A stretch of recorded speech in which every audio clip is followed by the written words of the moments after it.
موسیٰ کی لاش پر فرشتہ اور ابلیس کی زبردست بحث کیوں ہوئی؟ یہ ایک بہت بڑی بحث ہے جس کے بارے میں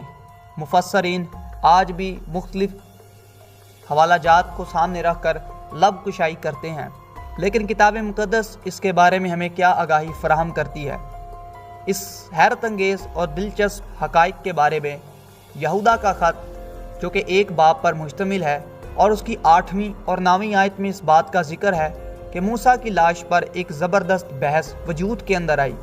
شیطان یہ چاہتا تھا کہ اس کی لاش میرے سپرد کر دی جائے، لیکن مقرب فرشتہ جو کہ خدا کی مرضی کے مطابق وہاں پر موجود تھا وہ بھی یہ چاہتا تھا کہ یہ لاش اس کے سپرد نہ ہو۔ موسیٰ کی لاش کے اندر ایسی کیا خاص بات موجود تھی کہ دو اہم شخصیات آمنے سامنے موجود ہیں؟ موسیٰ کی لاش کو اس لیے ابلیس کے سپرد نہ کیا گیا، پہلی بات کیونکہ جب خداوند یسوع مسیح نے مردوں میں سے جی اٹھنا تھا تو اس کے بعد تمام مقدسین کے جسموں نے بھی اٹھنا تھا، اور متی رسول کی انجیل میں اس بات کی شہادت موجود ہے کہ جب یسوع مسیح جی اٹھتے ہیں تو اس کے بعد جتنے انبیاء اکرام، جتنے اولیاء کرام یسوع مسیح سے پہلے نبوتیں اور پیشن گوئیاں کر گئے تھے ان کے جسموں کی ضرورت تھی، اس لیے اس کی لاش کو ابلیس کے سپرد نہ کیا گیا۔ دوسری بات، خدا کے نبیوں، خدا کے پاک لوگوں کے اندر خدا نے سپر نیچرل مافوق الفطرت قوت رکھی ہے جو ان کے مرنے کے بعد بھی برقرار رہتی ہے۔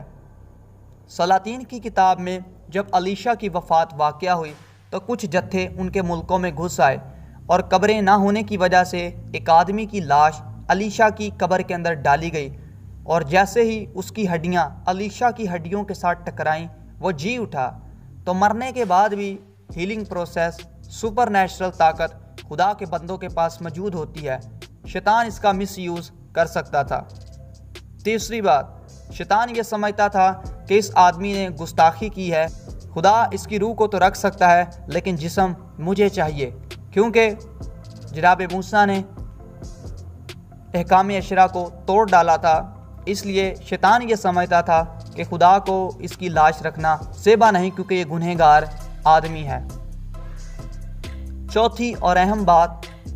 شیطان یہ بھی کر سکتا تھا کہ چونکہ امت اسرائیل کا پہلا لیڈر تھا، بزرگ شخص تھا اور سب سے بڑھ کر تاریخ کا سب سے بڑا رہنما جس نے قوم کو خدا کے سامنے پیش کیا، اور ایک ایسا واحد آدمی جس نے خدا کے ساتھ روبرو باتیں کی، اور آج تک ایسا نبی زمین پر برپا نہیں ہوا، تو شیطان ان تمام باتوں کا فائدہ اٹھا کر اس کے لیے مورتی کا اہتمام کر سکتا تھا، مزار بنوا سکتا تھا، چادریں چڑھوا سکتا تھا، لیکن خدا بیان کرتا ہے میں غیور خدا ہوں اور اپنی غیرت کسی کھودی ہوئی مورت کے لیے نہیں دوں گا۔